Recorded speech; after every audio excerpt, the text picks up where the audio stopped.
In this episode, we'll be learning more about happiness and full heart living from a senior happiness hero. He is the best-selling author, psychologist, and life coach with over 30 years of experience. Welcome to the show, Tom. How are you doing? I'm great. Thank you, Toby. How are you doing? I'm doing good. I'm super excited to be speaking with you. And I'm feeling so much happy right now to be learning, from you and also learning about happiness and full heart living. That's wonderful. I'm just looking forward to this conversation. Thank you so much for making the time out to be here. You're welcome. And I'll tell you, it always goes both ways. So I am your student as well. I'm learning too. Well, me more from you than you from me. Well, maybe we'll see. Yeah, we'll check in about that later. Yeah. Yes. We'll find out about that before the end of this conversation. Yes. But I'll just love us, kick off. I know you have a lot of book. You have books out there, and you also have a fun game out there. It's all available on Amazon. But I'll just love us, maybe warm up a little bit with a fun game of yours, You which got is it. entitled "Full Heart Living Conversation Sparks." So, would you like to guide us through this game? Absolutely. So this is a game of connection. So as we go, both you and I will be kind of noticing how connected we feel to ourselves and to each other as we do it. And listeners, you might do this as well. How connected do you feel to the two of us as we go through this activity? And I might acknowledge too, Toby, this is brave of you because you don't know what's coming. No. It takes a little courage to do this, and I just want to acknowledge and honor that. It's not a huge risk, I don't think, but it is somewhat. It takes a little bit of vulnerability, and it just is worth naming that because we don't know each other. We just met a few minutes ago. That's true. Yeah. Yeah. So I so appreciate your willingness to do this. So what's going to happen is I'm going to provide what I call a conversation spark, or it's like a prompt, and you will respond. And you, again, for the listeners, Toby does not know what this prompt is, so this is truly spontaneous, and you just respond from your heart, whatever comes to you in the moment, and I'll put a timer on, and you'll have about 2 minutes, and you just respond to this conversation spark. And I'm going to be listening from my heart. So you're speaking from your heart, and I'm listening from my heart. And I'm listening specifically for themes and values. So I'm going to try to distill what I hear you say down to a couple sentences, words, phrases. And I'm going to be listening for what seems to be important to you. And I'm going to feed all this back to you. So after you're done, after your 2 minutes, I'll have about 2 minutes to say, from what I heard, what's important to you is this, and this seems to be a story about that. Okay, so that it's that simple. And then we'll check in with each other about how that went and how connected we felt to ourselves and the other person. That's in a nutshell. It's a game of active listening and of speaking from the heart. So without further ado, unless there's any questions, Toby, about what we're doing. No, let's just get into it. Let's start it. Okay, Toby. Yes. The conversation spark is this. Talk about a time you felt the most alive and why. The time I felt the most alive. Wow, that's a deep question. That must be. Oh, I believe that's going to be like maybe reuniting with my family, basically. I'm far away from home, and anytime I get to meet with my family during Christmas, those very first few days are always very wonderful, and they make me feel alive. They make me feel great, basically, and that's because I miss them so much, and over the years, I get or over the months, basically, I get to think about them a lot, or maybe talk to them only on phone. But then seeing them and seeing that everyone's doing fine makes me just feel alive. And anything more? Because you still have more than a minute.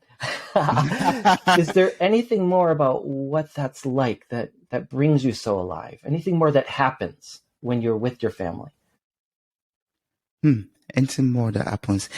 Yeah, I mean, what else makes me feel alive with that together is I always get to see them at the end of the year, and I get to see how far they've come through the year, things they've achieved, and also things they've achieved, like us being separated and then coming together and seeing my dad, doing the things he has done over the year, and my mom also, and my siblings also, and myself coming and saying, "Oh, I was able to do this, I was able to do that." We didn't see each other for a long period of time, but we are not where we were the last time we met each other.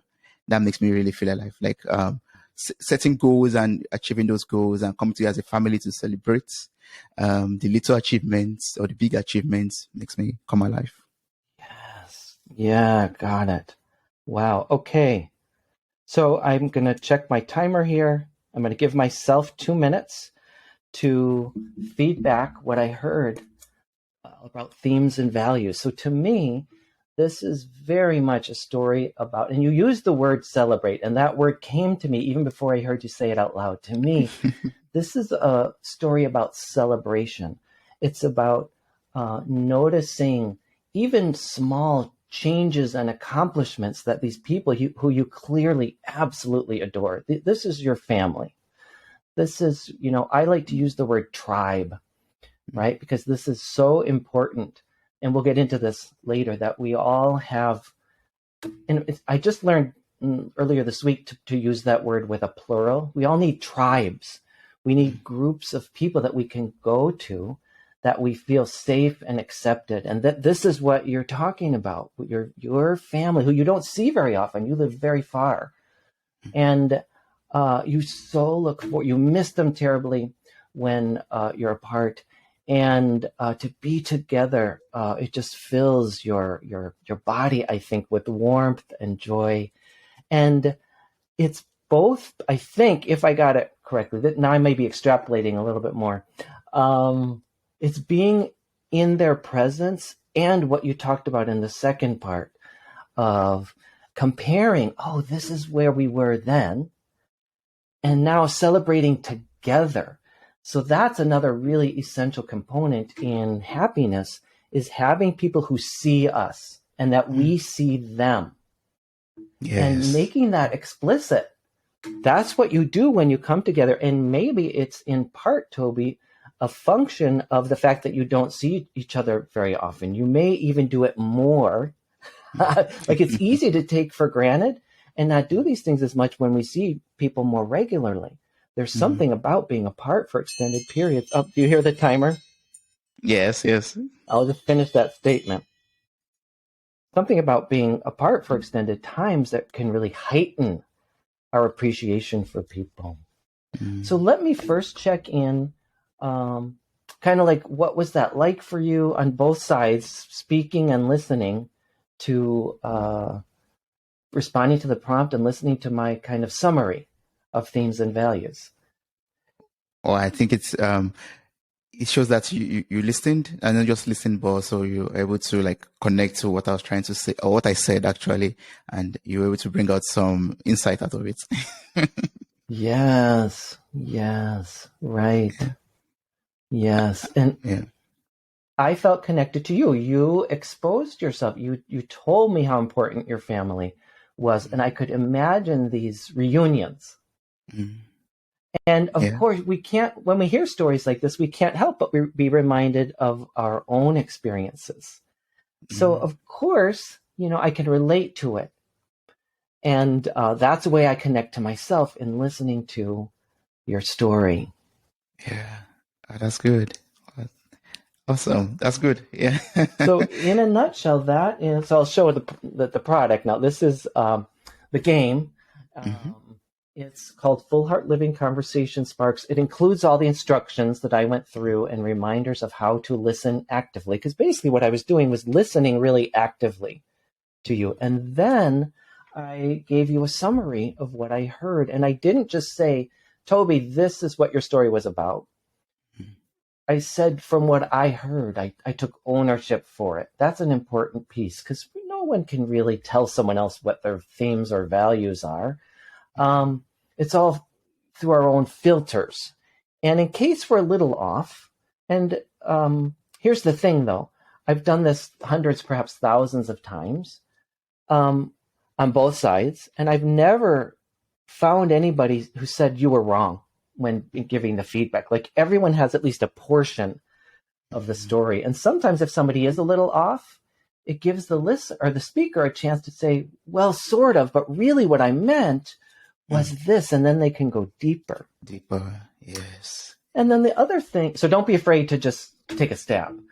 The other thing I want to point out is that I chose themes and values for specific reasons. So when people have their values reflected back, they feel more deeply seen. And this so fits with your story because your story very much was about, in my eyes, being seen and seeing others.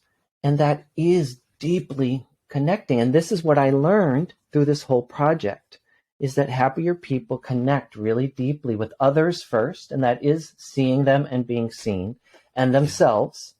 They connect deeply with themselves, which is why I developed this game, and is to help people do that, because I very quickly discovered that people either never learned or have sort of forgotten. In modern life, we're so busy in Western society, getting things done, making a living, taking care of other people. We can forget how important these simple things are. Clearly, Toby, you have not forgotten this. You do this, I can tell, really well from your story.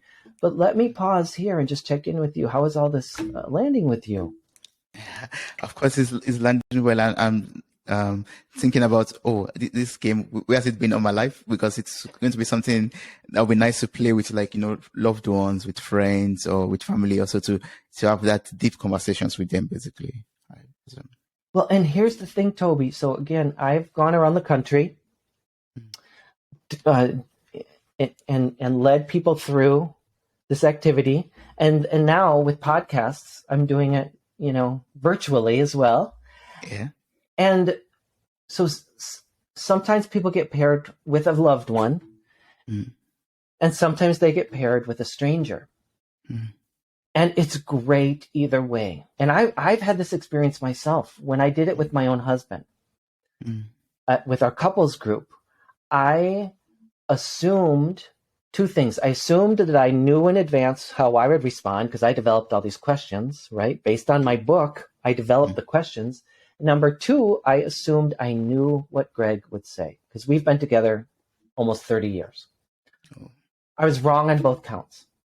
On both counts, I couldn't anticipate what I would say. In the moment, I would discover new things as I was speaking. And as I was listening, I discovered new things from my partner of almost 30 years. Wow. And I know, it's amazing. It's so cool. And then when people are paired with strangers, not infrequently, people are moved to tears because someone they don't know from Adam or Eve sees them so quickly. A stranger picks up on something in these 2 minutes. And they feel so seen, and it's sort of a mixed thing. It's kind of a sad testament to how little we are seen. Yeah. But it also speaks to how much we do need experiences like this in this modern age. Yeah, that's true. Yeah. You are totally right. That's very valid. Yeah. Tom, I would just love to know the inspiration behind this wonderful gift that you're giving to the world. Like, yes, thanks. Inspired you? What motivated you to write a book and also to come up with a game? What was the idea behind it? What was the force? Yeah. So the book, I'll show the book too now. So the book is called Full Heart Living: Conversations with the Happiest People I Know. And this was born out of the unhappiest period of my adult life, Toby, is the truth. So I had my dream job. I loved my job. Every now and then in any job, right, we have bad days and good days, but basically most mornings I couldn't wait to get up and go to work every day. So I was senior counseling psychologist at college. So I got to do the individual one-on-one psychotherapy and coaching work that I love. I also got to teach, which is another passion of mine. And not just teach kind of academically, or I got to teach wellness promotion activities. So things that are dear to my heart. And to present them in really creative ways. So I just, and I got to train the resident advisors and the orientation leaders, all things I'm passionate about. So I was going to retire at this job. I was very attached to my job because I loved it so much. Everything changed when a coworker showed up after 7 years on this job, and this coworker despised me. We were paired very regularly. It was a very small staff. I couldn't avoid this person. And this person had more power than I did. This person controlled the budget and the scheduling, and they undermined me and just made my life miserable. And I tried everything I could to make it work with this person. For 3 years, I kept trying. And nothing was working, and I got depressed because I was losing what had been my passion. Half my job was still really fun, the individual work, but that other half was so not fun anymore. And so finally, I had to quit my job. So I gave up my dream job. In the midst of my depression, I noticed really happy people, and and everyday ordinary people. I'm not talking celebrities or billionaires or even millionaires. I'm talking people like you or me or the listener. Everyday people. And it just snowballed into this video project because I just got curious and I started asking questions. And then I videotaped people, and I call them documentaries. They're just videotaped interviews, but edited well, of these happiest people I know. They are available, by the way, on my website, fullheartliving.com. So anybody can see those if you like.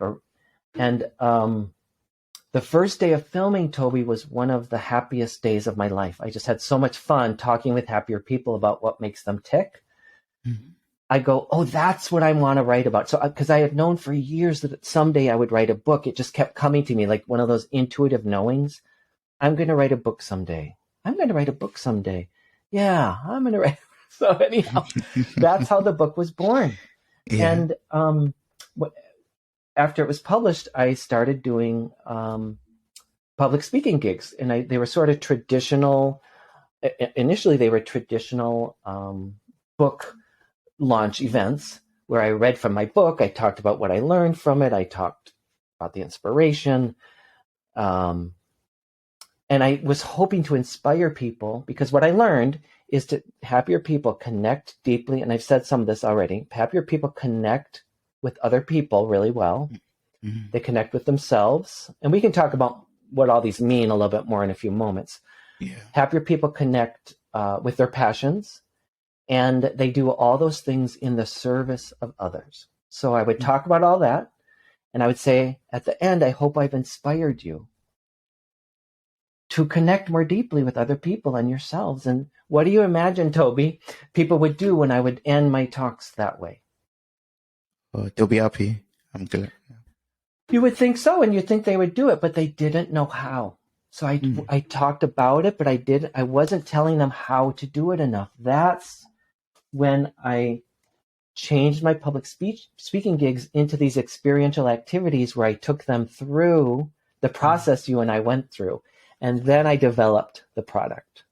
Oh, that's very smart. That's very, very smart. Thank you. Yeah. And how would you advise people out there, for example, who want to get the game and, get into that real deep conversation? Like, how would you advise them to, play the game effectively, listening actively, and listening also with their heart, or also speak from their heart, so that they can be able to really get the best out of it? Well, the basic instructions are included, of course, with the cards. You'll remember I started by saying, Toby, that you were taking a risk, that you were being vulnerable. So I did that for a specific reason. It's to name it, to honor it, to reinforce it, and to invite you to be vulnerable, right? Just that simple statement has all of that in it. So start with vulnerability. Know you might feel a little vulnerable, and you were caught off guard. right? I could tell by the way you were like, oh, I don't know. I can have to think about it. I don't know. Oh, right. And many people do that with these. Of course. Mm. It's something out of the blue. Yeah. That takes vulnerability to, and we're in public, right? I mean, or at least, most people do this privately or in small groups. So that reduces, but you're like, again, braver doing it on a podcast. So start there. Embrace the vulnerability. Know you might feel a little nervous. Okay. And take a deep breath and stay with your heart. Allow yourself to say what comes to mind, which is exactly what you did, I'm sure. You let your creativity come, you let your mind come on board, and you said what came to you.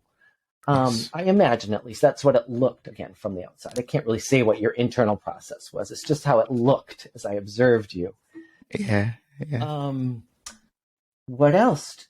To listen really deeply, to eliminate distractions, to either shut your ringer off on your cell phone or turn the whole thing off, and to not have the distractions of modern devices. Our modern devices are very convenient.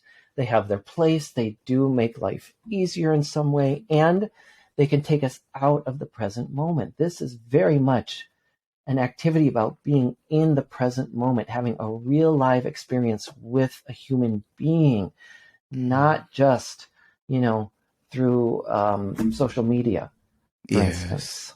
Yeah, it's very important for us to have such conversations with people, especially people that we love, people that are very close to us. It helps us to open ourselves up to them and also help them to open themselves up to us and, connect even in a much more deeper level.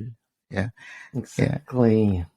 And I'm glad you had this conversation with like the happiest people that you know. And I would love to learn some of the lessons or know some of the lessons that you learned from these happiest people around you. So there's like 18 or 20 chapters. I can't even remember the number offhand. So all kinds of things. Happier people are grateful. Happier people set the foundation by taking really good care of their bodies, Toby. They eat well, they sleep, they get downtime, they move their bodies, they are in alignment with their values, um, they honor who they are, all those things. All those are important. And by far, the top things, as I said, and I'll go into a little more detail now, that happier people do, and you are clearly a master at this with how connected you are with your family, and I imagine you have great relationships with friends as well. Happier people connect really deeply with other people. So they have people who they can count on. They have people they spend time with. They are seen and loved, and they see and love back. Happier people, number 2, connect really deeply with themselves. So what does that mean? They know who they are. They honor their internal rhythms. They're mindful. They're in the present moment. They're not distracted by fears of what hasn't happened yet so much. And there's nothing wrong with having them. It's just they're not so consumed by them. When they come up, it's okay. But come back to the present moment. Happier people have learned to let that go, to let that move through them and come back. Same thing with memories from the past. Less happier people, kind of get stuck and they're ruminating about them. Happier people, of course, we all have memories and we learn from them, but they don't let that keep them from the richness of whatever's happening right now in the present moment. Number 3, happier people connect deeply with their passions, Toby. They have activities that they adore and they do a ton of them.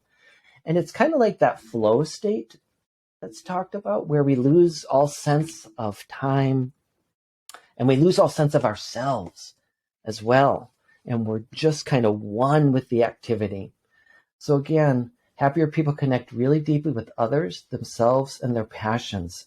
When they do any or all of those things, and by the way, they all feed each other. So when we engage in our passions, we naturally meet people with similar interests, and so then we connect with others, and that helps us connect with ourselves.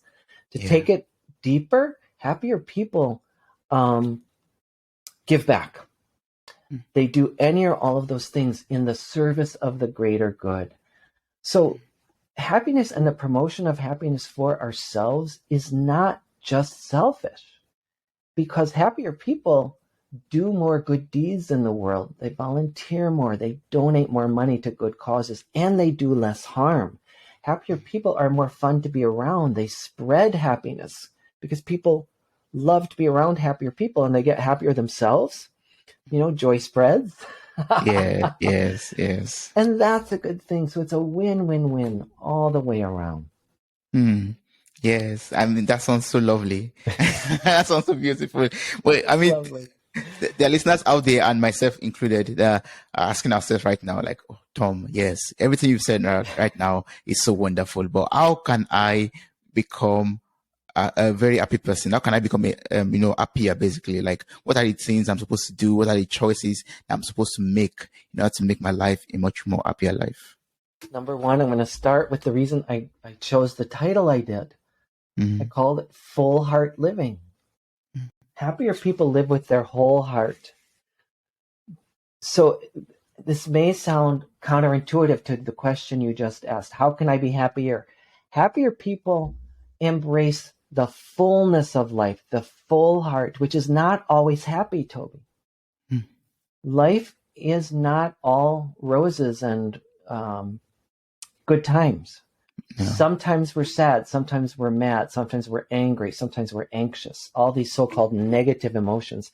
Happier people, and I was alluding to this just a moment ago, happier people know this, they embrace it, they accept it. Less happy people try to avoid the so-called negative emotions. They suppress them, they avoid them, they don't want to be down, they don't want to be anxious. When we do that, and I understand it, I'm not blaming them. I get it. Who wants to be sad or down or mad or whatever? No, nobody wants that. Nobody. No. And it's part of life. I think actually for a good reason, which we can come back to in a moment. But when we suppress that side of life, there's a parallel, and we suppress joy as well. We can't help, like, it all gets suppressed. So everything becomes more flat and gray. So this is what I discovered, and it did amaze me. Happier people embrace all of it. And because they do that, and they know and trust that these so-called negative emotions are temporary, and they support themselves through them, they discover, and this is why I said a moment ago, I think they're all there for a reason. They discover the hidden gem or the message in whatever's coming up. There's a reason we get sad, anxious, down. There's a reason for it. When we can discover what that message is, we can get our needs met better. So why is this coming up? It's my insides telling me something. So once we do that, then there's way more room for happiness and mindfulness and connection. And we appreciate it more. That's the other thing. If we never have any of this so-called down stuff, then we don't appreciate as much how wonderful it is when we do connect, when we do have a wonderful meal. Oh my gosh. Happier people. you know what I'm talking about. I can see it on your face. To really enjoy every morsel and the company of this adored person I have sitting across from me as we have this scrumptious meal, even if it's the most simple meal, I don't know, macaroni and cheese or peanut butter and jelly. The fact that I can enjoy peanut butter and jelly with my great niece, say, sitting across from me, having a wonderful conversation. Oh, it just makes me come alive. That's happiness, right? I'm not talking about caviar on the Eiffel Tower every night. I'm talking about peanut butter and jelly with my great niece. The basic and simple things of life that gives us happiness or makes us joyous. Yes, exactly. Yeah. And earlier you talked about sadness or being anxious or angry. All of these things are part of life, and you encourage us not to suppress them.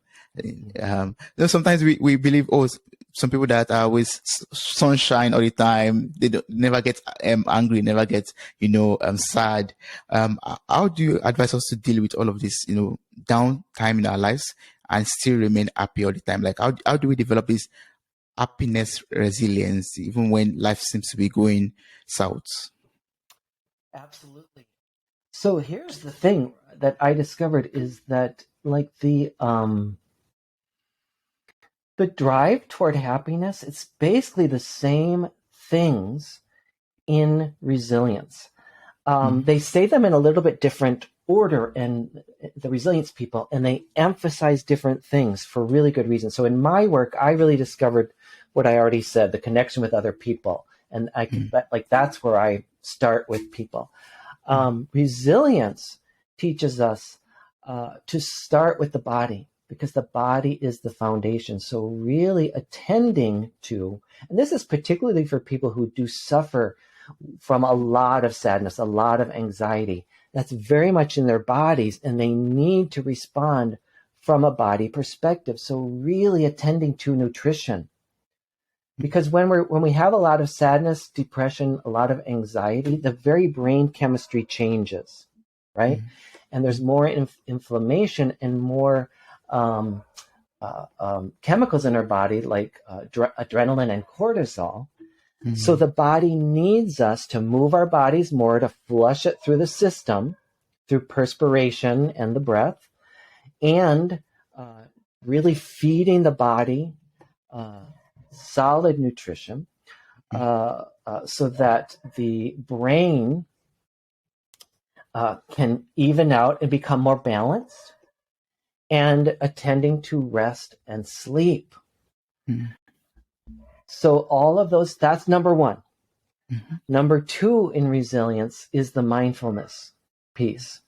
So learning skillful ways to manage emotions and speech and our thoughts, so that we are not consumed in the way I was alluding to earlier.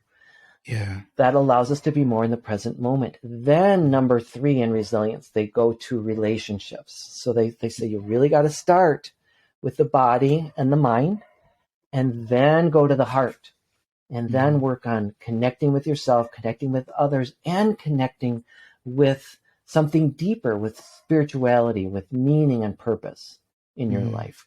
So it's basically the same things.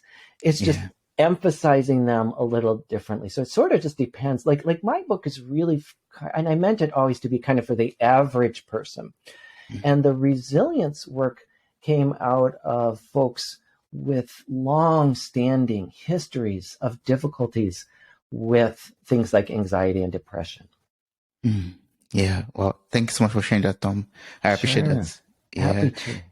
Whenever we then look at our lives and we have this sadness, clouding our lives, or we have different memories, like you talked about, that makes us down from time to time. How do we then learn to accept ourselves for who we are, and bring ourselves back to the moment and live in the present? How do we learn that acceptance and self-love for ourselves, regardless of what has happened in the past? Several things come to mind. Number one is forgiveness of self and others, and probably starting with forgiveness of self.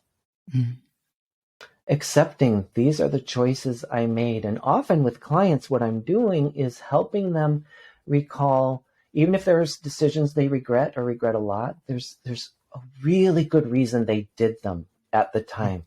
Really compelling reasons. They were doing the best they possibly could under their circumstances.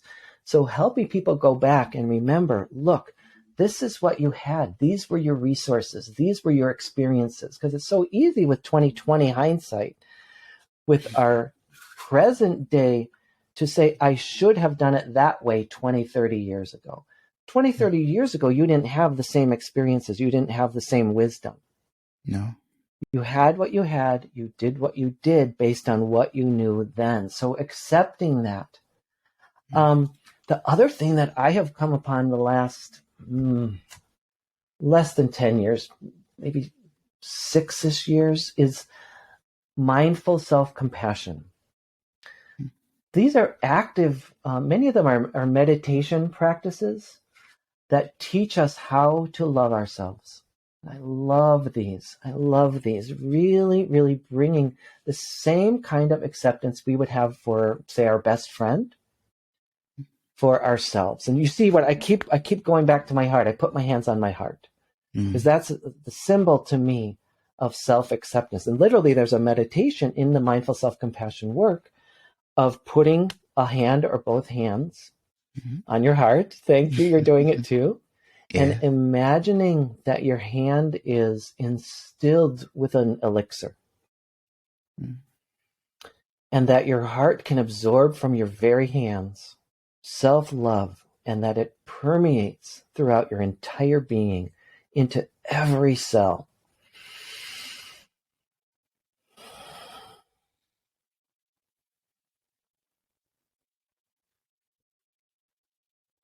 So that's a very quick example of a mindful self-compassion activity. And even just doing that for maybe 30 seconds, you and I both did it. I noticed, because I have it practiced so much, it helps me immediately calm my thoughts and my mind and my body and my heart rate even. Yeah. Yeah. So those are examples. And there's a whole, go to mindfulselfcompassion. I don't know whether it's .com or .org. It's the work of Christopher Germer and Kristen Neff, psychologists, and they have wonderful offerings. There are now programs all over the world teaching mindful self-compassion that I highly recommend. They've made a huge difference in my own life, and I've shared them with all kinds of people who also have benefited. Yes, yeah. One key thing that I took from your answer right now is, forgiveness. Like you started with forgiveness, forgiving ourselves for what we've done, because what we did in the past was based on our best knowledge, basically, and forgiving others to that hurt us in one way or the other, letting go of those grudges, of those burdens, and just releasing them from our hearts, basically. Yes. Yeah. Yes. It could be challenging, it could be difficult, but it's the thing we have to do in order to get the happiness that we want and enjoy that we deserve. Well, it's so worth it. I mean, resentments just, they really don't harm the person we hold the resentment toward. They do harm ourselves, though. It doesn't serve us to hold on to those. No, it does not. No. So now that we've let go of that, and we are free, and we have this self-acceptance, and we're forgiving every of our people, everyone that has hurt us in the past. I don't want to use the word enemy, but people in the past that have hurt us. Is there a way we can connect even better on a deeper level? Like, I know, for example, your game is something that we could do, but are there other things we could do to connect on a deeper level with our loved ones, with our friends, and have that happiness, around us, basically, like, having a deeper relationship with friends, family, and having a joyous and happy environment all the time around us? What comes to mind, Toby, is being in the present moment again. And I think of several things. One is we have a need to connect with people at different levels. There's nothing wrong with that quick connection we have with strangers, say the cashier as we're checking out at the grocery store, right? We don't have time to do a whole conversation spark with them. We're not going to do that. That would be inappropriate. But we can say hello. We can look them in the eye and say, how's your day going? And really listen. And that creates a little bit of spark, a little bit of connection, and that does serve us well. Now, we also need deeper connection, but it's not just about deeper connection. We don't have to be always talking from the depths of our heart.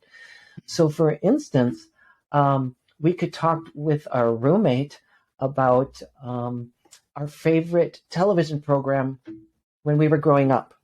That is connecting. When we do that and we really share a joy and we're looking at each other in the eye and we say, oh, I remember that too. And we're laughing, and that's connecting. That is a deep connection.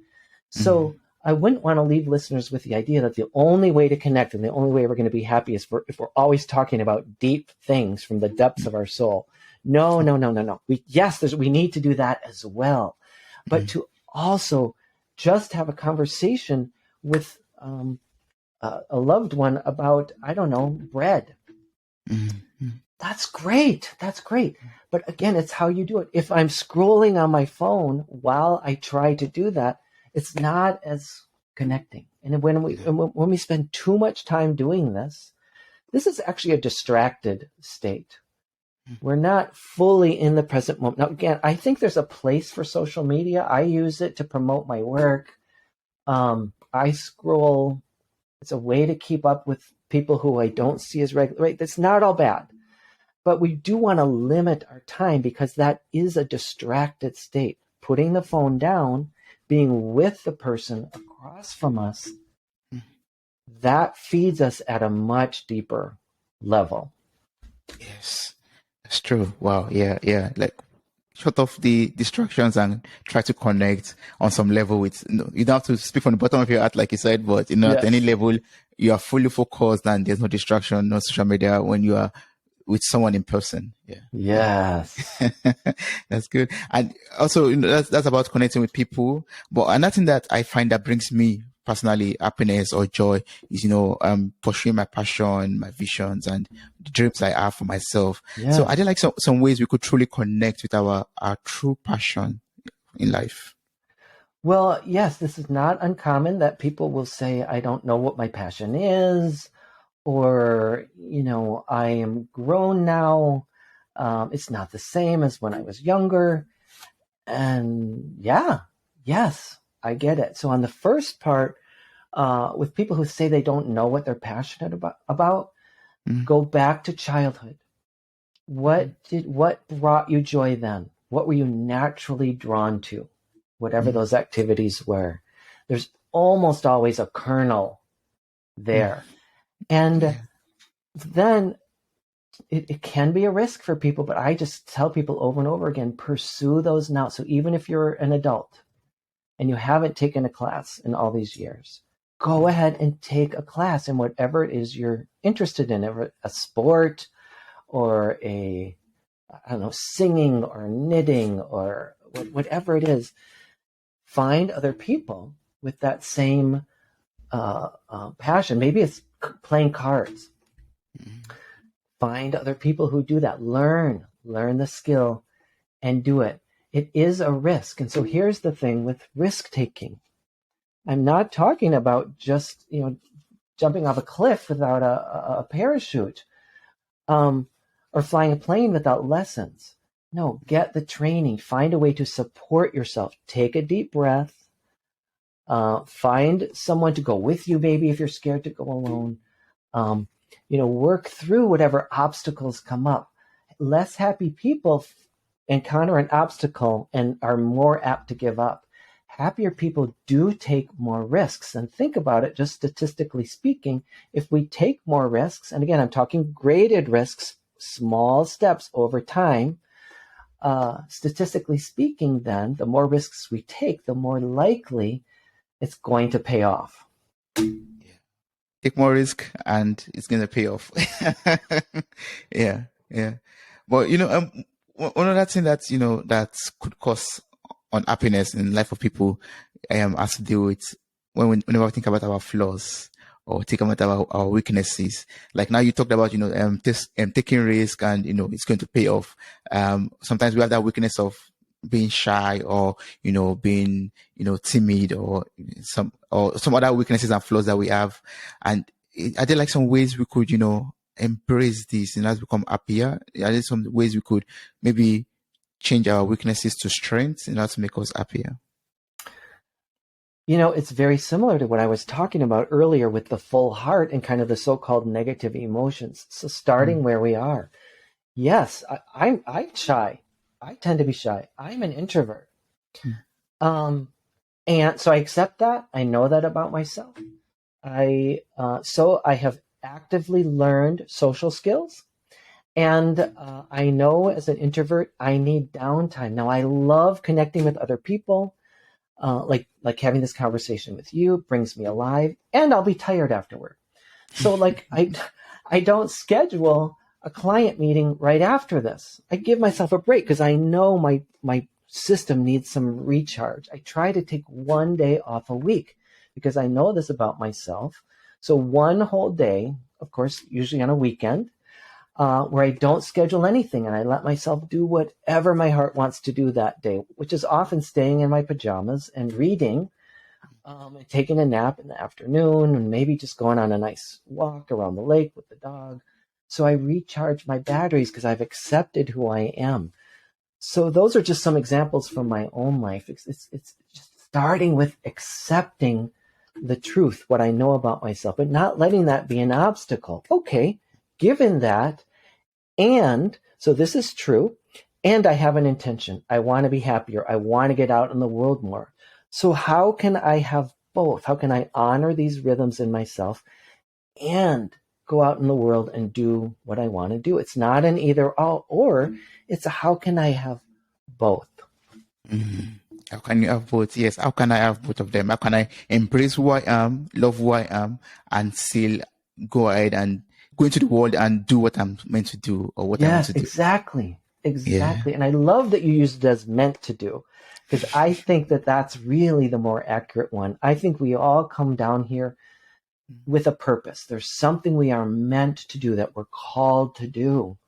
Mhm. And to not honor that calling does not serve anyone, because No, it's it a doesn't. gift to the world when we honor our calling, whatever that calling is, whether it's making music or painting or I don't know, being in sports, whatever it is. It's if when we are living from that heart and doing what we're supposed to do, that's a better vibration for the whole world. When people are not honoring their true heart, that's when there's harm done in the world, in my humble opinion. Yeah, yeah, I understand. As long as we are fulfilling our purpose in life, good things, basically, we're able to enrich our own life and also of those that are around us to like Correct. impact people or impact our generation generally in a positive way. Exactly. Yeah, yeah. So Tom, if there's someone out there who, is experiencing depression at the moment or having or going through these unhappy moments in life like you had earlier, um, apart from everything that you've taught us or we've talked about already, how would you advise such a person or those people out there? How would I advise people to what? No, I'm so sorry. I missed something. Yes, how would you advise them to, to maybe come out of this or to overcome that unhappy stage of their life or that Oh, depression of their life? Yeah. how to overcome unhappiness. Um, Yes. so in addition to the other things that I've already mentioned, what I would Yeah. add is to not Yes. do it alone. Mm. Find a trusted other. Here's the thing: the um, most people, if they're struggling with anxiety or depression or a lot of unhappiness, whatever that is, that almost always stems from some kind of attachment wound. Almost always. Mm. Because it's an attachment wound, it can't be solved in isolation. It must be solved in attachment. So Mm. find a trusted other. It could be a family member, it could be a friend, it might be someone you hire, like a coach or a really good therapist. Mm. And be honest, be truth. I'm struggling with XYZ. This is what's happening. And again, it's that being seen and seeing another person that starts the healing. In the exploration of the problem lies the kernel of the solution, but it must be exposed to the light in relationship. So again, it's a big risk for a lot of people. I get it.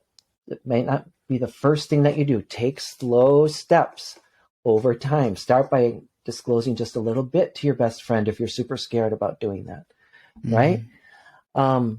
But yet that's the other, I think, really important piece is that healing must be done in community, Toby. Mm. Yes. Healing must be done in community. You cannot do it alone. Yeah. You can't do it Well, alone. and it's kind of a paradox Because Mm. it's also true that ultimately only I can hear myself. That is also true, right? Ultimately, Mm.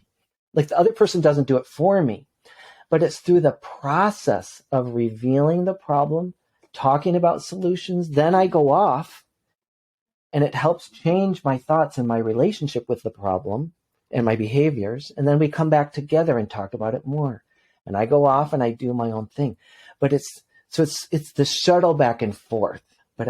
But to not have that connection, that safe harbor to return to, because here's also what happens. I must experiment with new behaviors. Sometimes the experiments are not going to go well. Sometimes I'm going to flub up. And I'm going to feel devastated again. Like human evolution is not linear, right? It doesn't just get better as soon as I meet with one therapist one time. No. It's over time, back and forth. I'm going to make some mistakes.